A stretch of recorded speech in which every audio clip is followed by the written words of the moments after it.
Okay, so we'll begin with our lecture 40 of our unit 5, and we are discussing graph and their applications. So in the previous lecture, we had discussed about DFS and BFS. Today we'll start discussing spanning trees and minimal spanning trees. आपण जे graph मध्ये काही theory बघितली होती त्याच्यामध्ये दोन definitions राहिल्या होत्या. आपण त्या एक वेळ बघून घेऊ, कारण ते या चॅप्टर मध्ये आपल्याला लागणार आहेत. Complete undirected graph. A complete graph is a graph in which each pair of the graph vertices is connected by an edge. म्हणजे जर आता हा K4 आहे समजा आणि हा K5 आहे. कंप्लीट ग्राफ जे असतात 4 नोडचा जर असेल त्याला K4 असं म्हणतात, 5 नोडचा असेल तर K5 म्हणतात, K6, K7 and so on. Complete graph मध्ये काय असतं, each pair of the graph vertices is connected by a edge. आता A आहे ना, तर तो बघा तो D ला कनेक्टेड आहे, C ला कनेक्टेड आहे आणि B ला कनेक्टेड आहे. तसंच हा D पण प्रत्येक इतर वर्टेक्सशी कनेक्टेड आहे. या K5 मध्ये बघा हा जो D आहे तो उर्वरित सर्वांना कनेक्टेड आहे, तसाच हा E उर्वरित सर्वांना कनेक्टेड आहे. म्हणजे काय की प्रत्येक वर्टेक्स हा इतर सर्व वर्टेक्सशी कनेक्टेड असतो. अशा ग्राफला कंप्लीट ग्राफ म्हणतात. आणि हे अनडायरेक्टेड आहे म्हणून याला कंप्लीट अनडायरेक्टेड ग्राफ असं म्हटलंय. दुसरं disconnected graph. A graph is disconnected if at least 2 vertices of the graph are not connected by a path. आता हा ग्राफ बघा, हा पूर्ण एकच ग्राफ आहे. याच्यामध्ये D आणि E च्या मध्ये एज नाहीये, त्याच्यामुळे हा ग्राफ डिस्कनेक्टेड दिसतो. म्हणजे दोन ग्राफ आहे असं वाटतं. So this is the definition of disconnected graph. Now we'll start discussing spanning tree. Spanning ट्रीची दोन पद्धतीने या ठिकाणी डेफिनेशन मांडली आहे. A spanning tree is a subset of graph G. एक ग्राफ जी जर दिला असेल तर स्पॅनिंग ट्री जो असतो तो त्याचा सबसेट असतो. Which has all the vertices covered with minimum possible number of edges.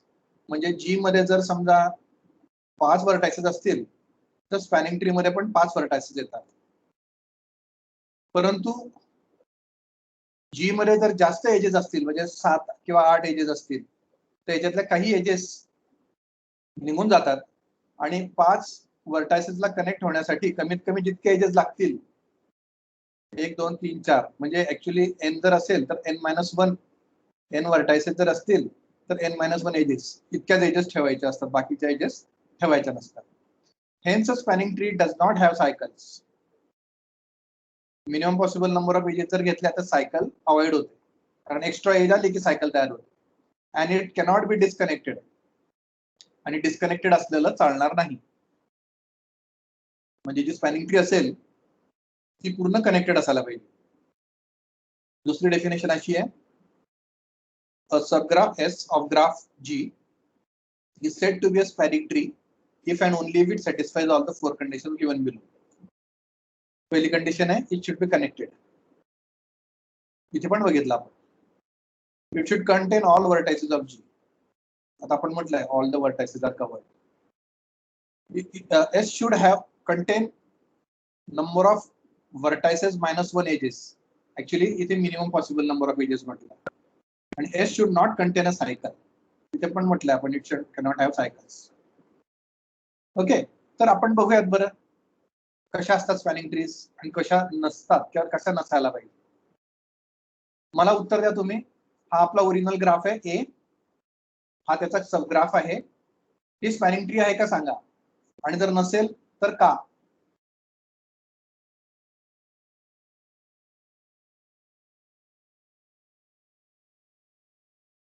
Sir 1 minute मागची स्लाइड दाखवा ना.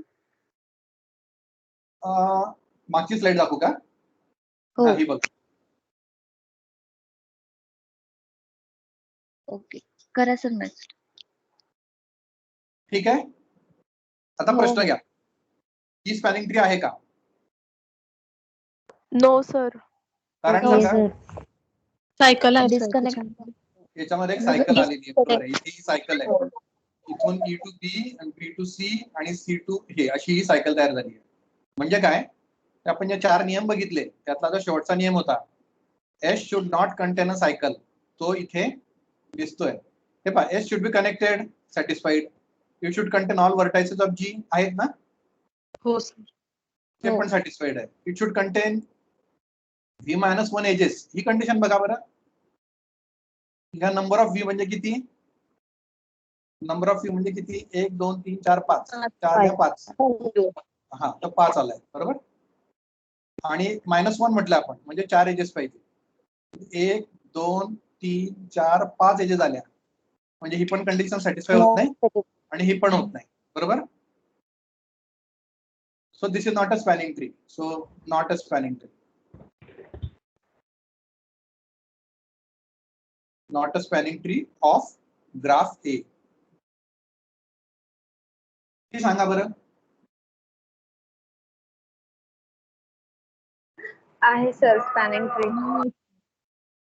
No sir. No sir. हा, काय कारण. डिस्कनेक्टेड. नंबर 1 डिस्कनेक्टेड आहे. नंबर 2 दुसऱ्या भाषेत एजेस पाहिजे होत्या ह्या -1 असं तरी पाहिजे बरोबर. 4 एजेस पाहिजे कमीत कमी. तर पहिला प्रॉब्लेम झाला, एस शुड बी कनेक्टेड, तो कनेक्टेड नाही आहे म्हणून this is not a spanning tree. Actually हा पण एक सॅटिस्फाय होत नाहीये. व्हर्टायसेस सगळे आहे आणि सायकल पण नाहीये, पण v-1 एजेस होत नाहीयेत आणि दुसरं ते कनेक्टेड नाहीये. हे सांगा. स्पॅनिंग. No sir. हेच नाही आहे ना. नोड नाही ना. सर नो नो कारण सांगा. एक व्हर्टायसेस नाहीये sir. It should contain all the all the vertices. vertices of the original graph. आता कोणता वर्टेक्स नाही याच्यात, एफ. एफ नाहीये बरोबर. एफ मिसिंग आहे इथे. एफ नाहीये आणि त्याला जोडणारी एज पण नाही. So S should contain all the vertices of G, जे नाही होत आहे. हा कनेक्टेड आहे, सायकल नाहीये, पण एजेस कमी पडत आहेत बरोबर. एक एज आणि एक वर्टेक्स कमी पडतोय. So this is also not a spanning tree of A. हे सांगा. आहे. नाही. स्पॅनिंग ट्री आहे. Yes sir. व्हर्टायसेस तर वर चेंज आहे. नीट बघा. सर स्पॅनिंग ट्री आहे. नाही. स्पॅनिंग कोणीतरी नाहीये म्हणताय, नाहीये काय सर. कारण सांगा. नाहीये. इकडं व्हर्टायसेस एफ आहे आणि तिकडे जी. बरोबर. हा एफ वर्टेक्स इथे आलेला नाहीये आणि इथे दुसराच कुठून तरी जी आलेला आहे. म्हणजे this is not from our source graph बरोबर. So this also is not a spanning tree of graph A. The reason is it should contain all vertices of G आणि हा एफ इथे नाहीये, त्याच्याऐवजी हा जी कुठून तरी आलेला आहे. So this also is not a spanning tree of graph A. कारण v-1 एजेस आहेत, कनेक्टेड आहे, हे आहे, पण सगळे वर्टायसेस मधला एफ आलेला नाही. त्याच्याऐवजी कोणता तरी जी येऊन गेलाय, तो या ग्राफ मधला नाही.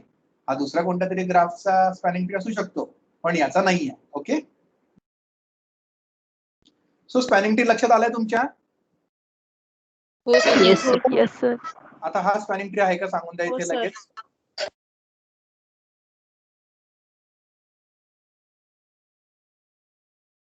हा स्पॅनिंग ट्री आहे का. Yes sir.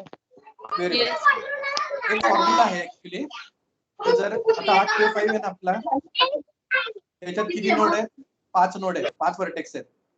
5⁻5 - 2 किती होतात.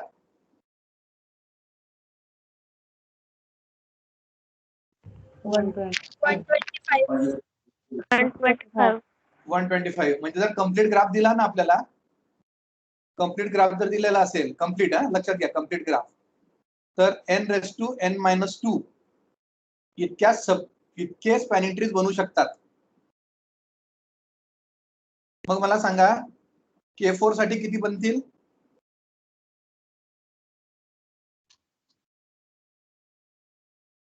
16. 16. 16. ठीक आहे, आपण बघूया 16 ट्रीज कशा तयार होतात. Okay, weight of the spanning tree. Spanning tree is sum of weight of all the edges. इथे बघा स्पॅनिंग ट्री आहे 1 + 2 + 4, 2 आणि 1 3 आणि 4 7 होता. त्याचं वेट किती आलं? 7. 7. ओके, दूसरं minimum spanning tree. A minimum spanning tree is a spanning tree with the smallest possible weight among all the spanning trees for the given graph. आता हा ग्राफ आहे, हा कम्प्लीट आहे का सांगा? हो. हो सर. तो कम्प्लीट आहे. यस. तर कम्प्लीट असेल तर आपला फॉर्म्युला आहे n-2 किती होतील?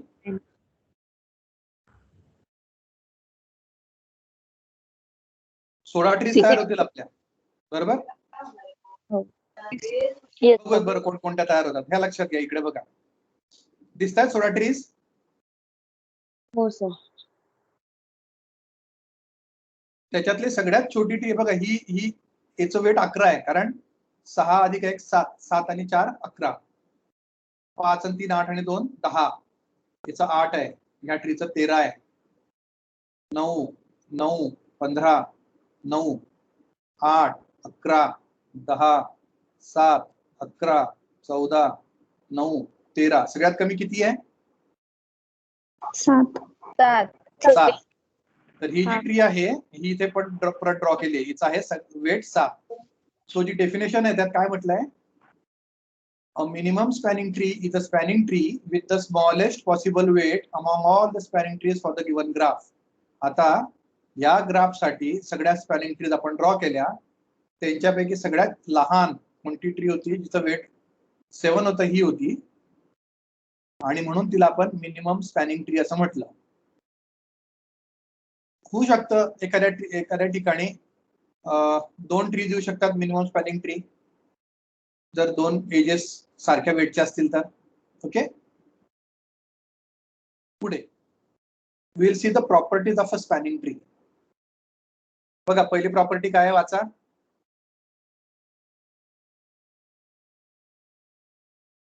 n-1 edges. Spanning A tree has spanning tree have n-1 edges. n-1 edges. ठीक आहे. आता आपण काय करू, या प्रत्येक याच्यासाठी मी स्लाइड्स बनवल्यात वेगळ्या.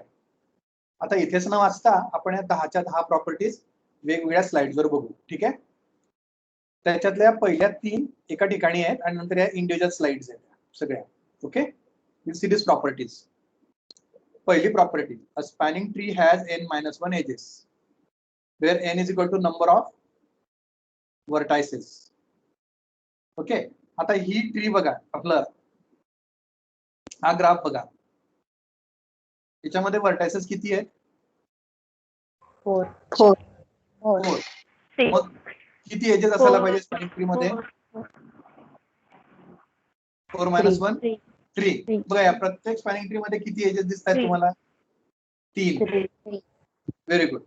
ओके, सो आता अजून एक लक्षात घ्या, अशी ट्री आहे काहीतरी दिलेली आपल्याला. ट्री नाही, ग्राफ आहे. ठीक आहे, आता याच्यामध्ये वर्टायसेस किती आहेत? 7 वर्टायसेस. आपण त्यांना जोडूया. हे जोडलं, हे इथे जोडलंय, हा याला जोडला, हा खाली.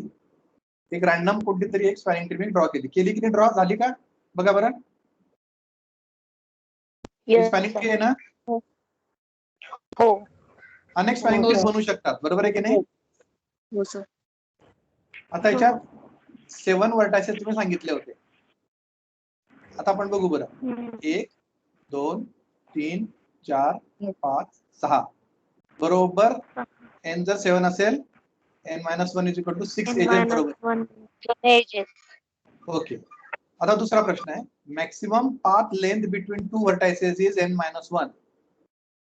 आता n-1 काय आला आपला? 6 आलाय. आता इथून 1 3 4 या 2 वर्टायसेस मधलं अंतर बघा किती आहे? 3. ह्या दोन मधलं 3 आणि ह्या एवढ्यांमधलं इथून ते इथपर्यंत किती एकच आहे. म्हणजे कोणतेही डिस्टन्स जे आहे ते 6 पेक्षा जास्त होणार नाही.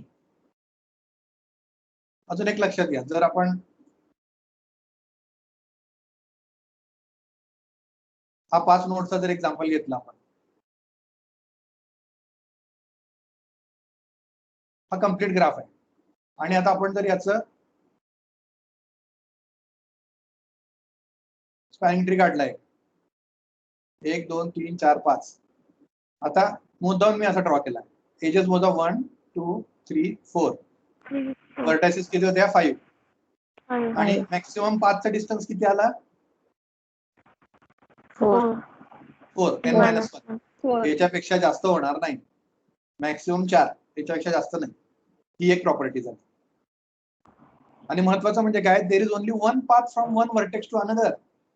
म्हणजे तुम्हाला 1 पासून जर इथे यायचं, सॉरी हा V1 आहे, हा समजा V2 आहे, हा V3 आहे, हा V4 आहे आणि हा V5 आहे. तर V1 टू V4 जर यायचं असेल, एकच पाथ आहे, दुसरा पाथ आहे का बघा बरं. नाही. मागचं एक्झाम्पल बघा, इथे कोणते नोड्स घ्या तुम्ही, हा A घ्या आणि हा D घ्या, या मार्गाने तुम्हाला येता येईल. दुसरा आहे का काही, नाही. So there is only one path from one vertex to another. We have seen 3 properties. Now 4th property. If you remove an edge from the spanning tree, it will be disconnected. समजा ही tree घ्या, मी जर याच्यातला हा node काढून टाकला, आपलं sorry ही age काढून टाकली, कोणती हे बघा ही 2 वेटची दिसते, इथे काढून टाकली बघा, डिस्कनेक्ट झाला का ट्री. हो कारण हा ग्राफ जो आहे तो डिस्कनेक्टेड होत गेला. कारण मिनिमम स्पॅनिंग ट्री मध्ये कनेक्टेड राहावं एवढ्याच एजेस असतात, एकही एक्स्ट्रा नसते. एक्स्ट्रा नसल्यामुळे ती जर जी आहे ती जर काढली तर ग्राफ डिस्कनेक्ट होऊन जातो. ही 4थी प्रॉपर्टी. 5वी प्रॉपर्टी, कोणती पण एक जर आपण यातली ट्री घेतली, मी ही घेतली आणि जर याच्यामध्ये कुठे एज टाकायचा विचार केला तर तो लूप तयार होईल. बघा A टू C मध्ये जर टाकलं असं लूप तयार होऊन जाईल, बरोबर. दुसरीकडे B आणि C मध्ये जर टाकून पाहिलं तर इथे लूप तयार होऊन जाईल, किंवा हे जरी टाकलं तर हा बघा हा लूप तयार होतोय. तर इफ यू ऍड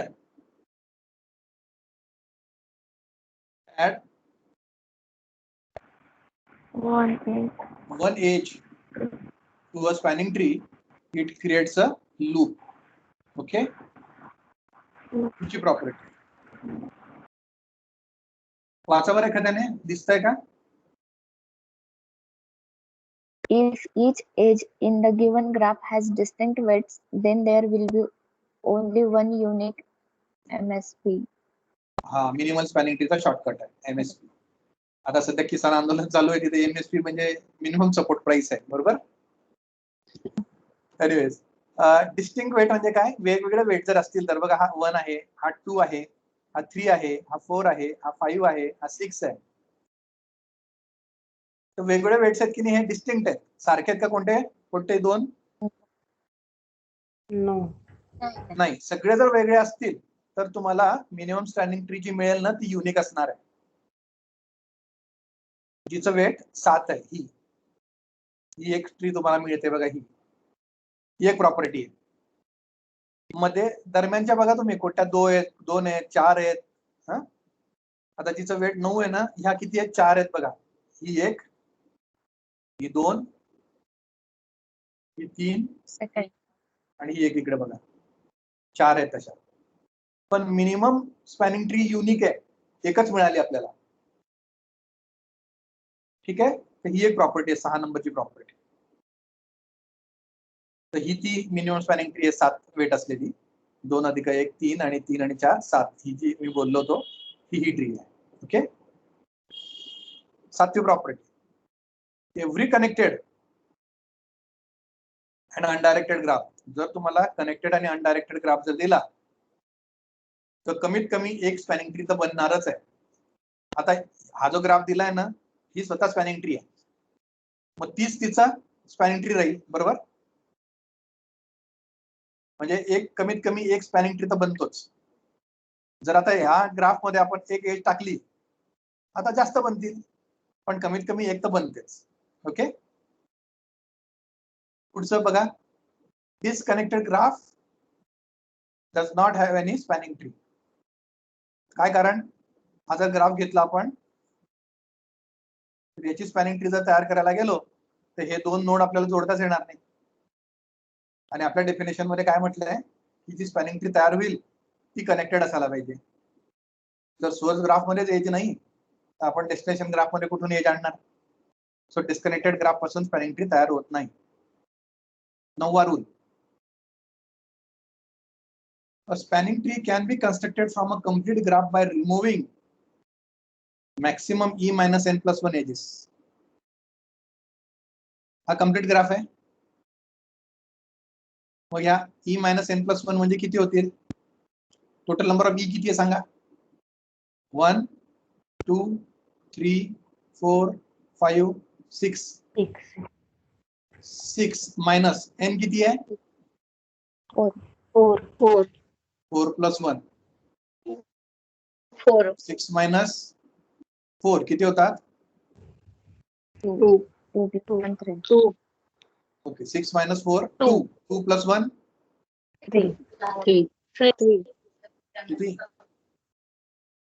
3 होतात ना? 3 सर. बरोबर. आता इथे किती एजेस आहेत आपल्याकडे? टोटल 6. 6. त्यातून जर आपण मॅक्सिमम 3 वजा केल्या तर किती उरतात? 3 एजेस उरतात. म्हणजे तुम्ही जर 3 एजेस रिमूव्ह केल्या, जास्तीत जास्त 3 या जर रिमूव्ह केल्या तर तुम्हाला आपल्याला 3 मिळतात. म्हणजे बघा आता इथे या जर 3 एजेस काढून टाकल्या तर बरोबर हा मिळतो. बघा इथे 3 एजेस आहेत, या 3 आणि 3 रिमूव्ह केलेले. आता जर K5 ग्राफ दिला असेल तुम्हाला, K5, तर किती एजेस रिमूव्ह करावे लागतील मॅक्सिमम?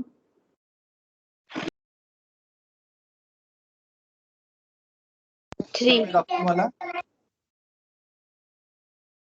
खूप अगोदर आहे K5. हा K5 बरोबर. फॉर्म्युला काय होता?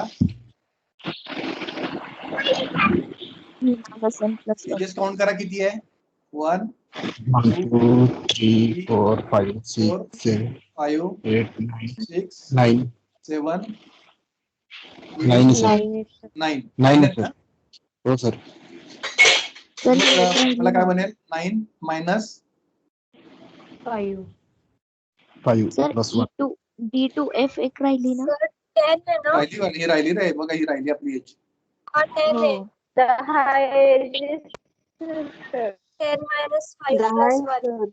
फॉर्म्युला बदलेल मग आता. 10 मायनस 5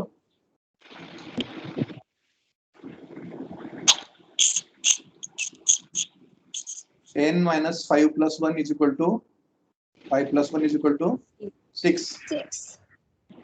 बरोबर.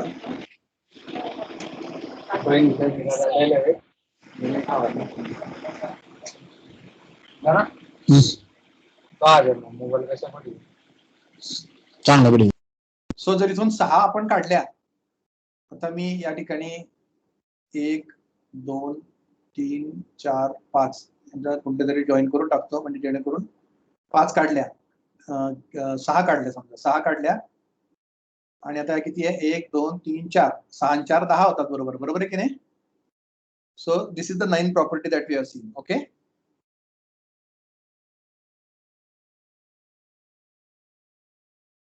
Nine property.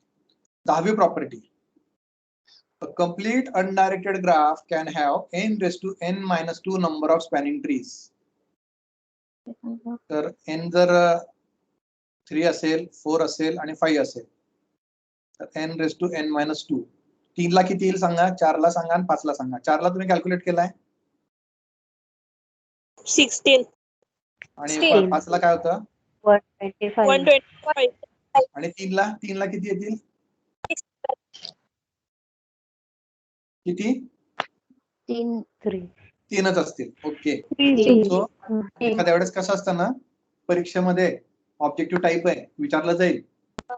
Suppose if you are given a undirected graph with 5 vertices, how many spanning trees can be there? Option 1. मग तिथे 5, 125 असं काही पण 4 ऑप्शन दिले असतील, तर तुम्हाला जर या प्रॉपर्टीज नीट माहिती असतील, फॉर्म्युला जर नीट समजलेला असेल, तर 5चं काय 6चं पण विचारलं जाईल, 7चं पण विचारलं जाईल.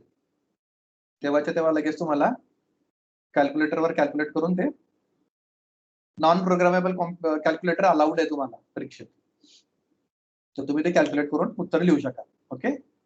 So these are the 10 properties we have seen. In order to construct a minimal spanning tree, you can use 2 algorithms. One is Kruskal's algorithm and another is Prim's algorithm. Kruskal algorithm edges चा वापर करतो आणि Prim's algorithm vertices चा वापर करतो. मी शिकत असताना मला बऱ्याच वेळा गोंधळ व्हायचा. Kruskal आणि Prim कोण एज वापरतं आणि कोण वर्टेक्स वापरतं. तर मी काय लक्षात ठेवलं होतं, पी म्हणजे पॉइंट आणि पॉइंट म्हणजे वर्टेक्स, बरोबर आहे की नाही. असा हा पॉइंट सारखा आहे, ही लाईन आहे, तर मग मी हा पॉइंट आणि वर्टेक्स असं लक्षात ठेवला होता. पी म्हणजे पॉइंट आणि पॉइंट म्हणजे वर्टेक्स, म्हणजे प्रीम अल्गोरिदम युजेस वर्टेक्स. आणि क्रुस्कल अल्गोरिदमचं स्पेलिंग जे आहे ना, क्रुस्कल, ते असं लेंथने मोठं बघा. प्रीमचं स्पेलिंग छोटं आहे, बरोबर. छोटं म्हणजे वर्टेक्स आणि हे लांब असं आलं की ते एज. हे असं मी लक्षात ठेवलं होतं. तुम्हाला लक्षात ठेवायचं असेल तर ही आयडिया कामात येईल. सो बऱ्याच वेळा प्रीमचं उदाहरण विचारलं जातं आणि सॉल्व्ह क्रुस्कल मेथडने केलं जातं. जे क्रुस्कल विचारलं जातं ते प्रीम्सने सॉल्व्ह करून टाकतात. तर असा गोंधळ उडायला नको म्हणून मुद्दाम एक स्लाइड टाकली मी. सर काय म्हणताय? कोणती आयडिया आहे लक्षात ठेवायसाठी? हे बघा, प्रीम आहे ना, प्रीम वर्टेक्स वापरतं. तर पी म्हणजे पॉइंट म्हणजे असा गोल, बरोबर. बघा वर्टेक्स. आणि क्रुस्कलचं स्पेलिंग बघा मोठं आहे ना प्रीम पेक्षा. त्याच्या खाली मी अशी अंडरलाईन काढली बघा. मग हिला एज समजायचं. ठीक आहे. प्रीमचं स्पेलिंग किंवा पी लक्षात ठेवायचा. पॉइंट म्हणजे वर्टेक्स. ही आयडिया लक्षात ठेवायची. प्रीमच्या वेळेस वर्टेक्स आणि क्रुस्कलच्या वेळेस एज. मग तुम्ही कधीच विसरणार नाही. ठीक आहे. Okay sir. प्रीम म्हणजे पॉइंट म्हणजे वर्टेक्स. क्रुस्कल म्हणजे त्याचं स्पेलिंग प्रीम पेक्षा थोडं लांब आहे, त्याच्या खाली मी अंडरलाईन ओढली बघा. ती प्रीम खाली जर आपण अंडरलाईन ओढली तर छोटी तयार होईल, बरोबर. या इथे छोटीशी आहे आणि ही लाईन मोठी आहे, म्हणजे क्रुस्कल एज वापरतं. प्रीम्स पी आहे, पॉइंट वापरतं, म्हणजे वर्टेक्स यूज करतं. So here we finish this particular lecture, and if you have any queries you may please ask me.